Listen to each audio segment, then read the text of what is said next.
Hey y'all, Betty Smoot Madison here. 31 Days to Wise. We are on day 24, and the message is we all fall. However,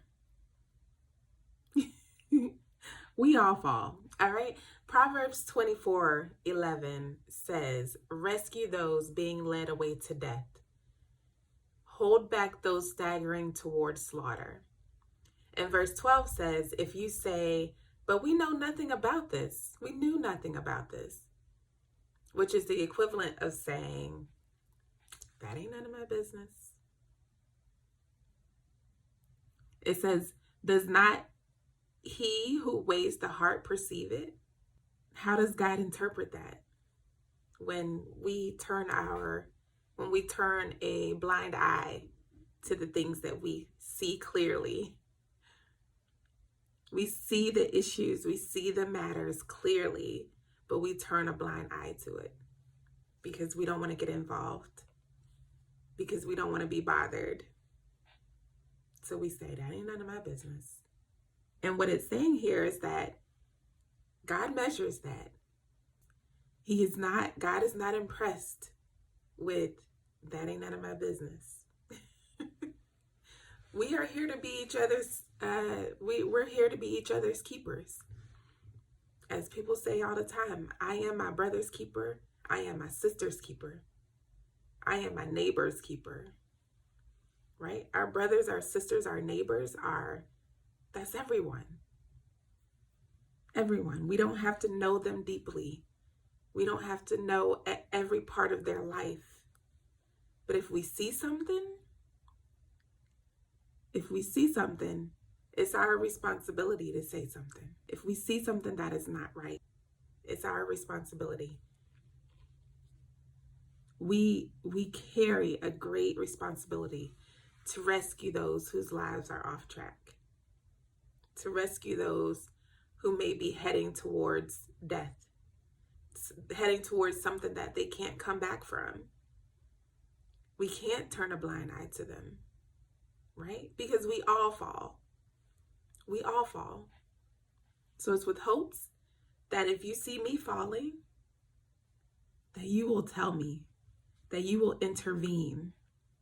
It's like if you see a sinking ship, if you see a ship that's sinking and there's hundreds or thousands of people on that ship, you're not going to be like, oh, I'm not on there, so that ain't none of my business.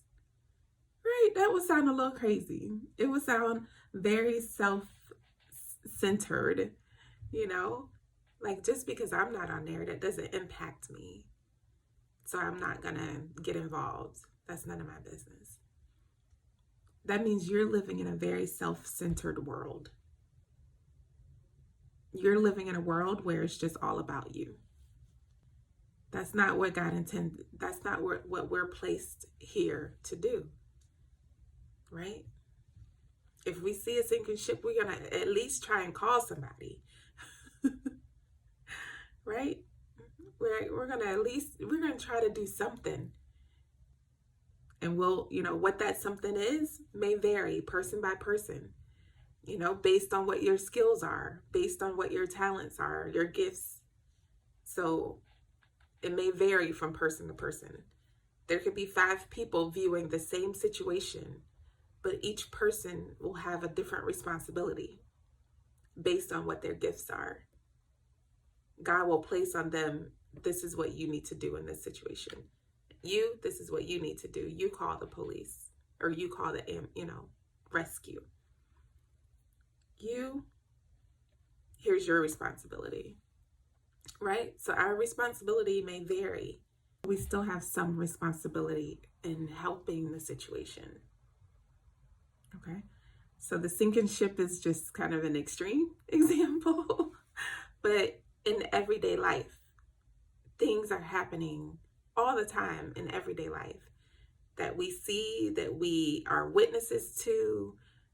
We may see someone displaying destructive behavior, and again, we don't want to intervene. We don't want to get involved. And I get it. We are in a totally different day and time. We are in a day and time where you're almost fearful to get involved. you don't know if they will turn on you. And so you just don't want to get involved. You don't want to risk your life. You don't want to, whatever the fear may be. But God did not create us to operate in fear. Do what is placed on your spirit to do. All right. And that's a part of living a wisdom-based life overall, is that daily you're saying, God, whatever I encounter in this day, show me, reveal to me, download into my spirit what I'm supposed to do. How am I supposed to react in that situation? Help me to see where I will be valuable, where I can add to. You don't necessarily operate in fear any longer. It's very similar to, I kind of miss the days where we were raised by communities. Like the community that we lived in, everybody in that community had a hand in making sure the kids were like, they were behaving, they weren't over on the other street cutting up and wrecking, causing havoc and doing things that they're not supposed to be doing, right? I'm not that old, I'm 40. But there was a time when, the neighborhood that we lived in, you couldn't just do anything, right? Or the neighbors, it could be neighbors 2 streets over that would see your kid, see me, my brothers, my friends, see us doing things that we ain't supposed to be doing, and they would intervene. They would say, now, you ain't supposed to be doing that. That's not right. Right? And if they didn't do that, they would call up our parents like, Mr. and Mrs. Smoot, your daughter over here doing this? Or your son over here doing this and that, right? And our parents would be like, send them home, or we coming to get them. Okay, thank you, right? We miss those days. I miss those days where, you could do that sort of communal parenting. Nowadays, everybody's scared to talk to other people's kids. You don't feel like you can talk to other people's kids. And that's why we are living in a generation where crime is the highest it has ever been. And it's because no one intervenes. No one gets involved. Everybody is turning a blind eye to everything. That's not how we were intended to be on this earth. We were intended to be communal. We were intended to be villages.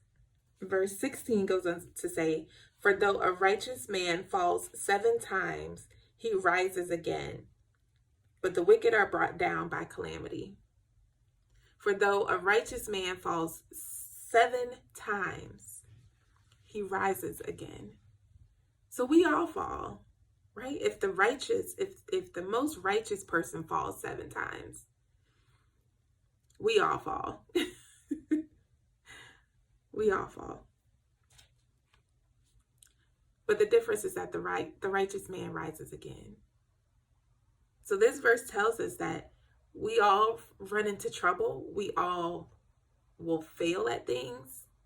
We all will get things wrong.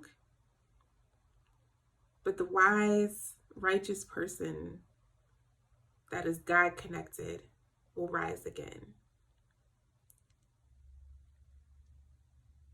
The obstruction, as I mentioned before, the obstruction doesn't look the same, right?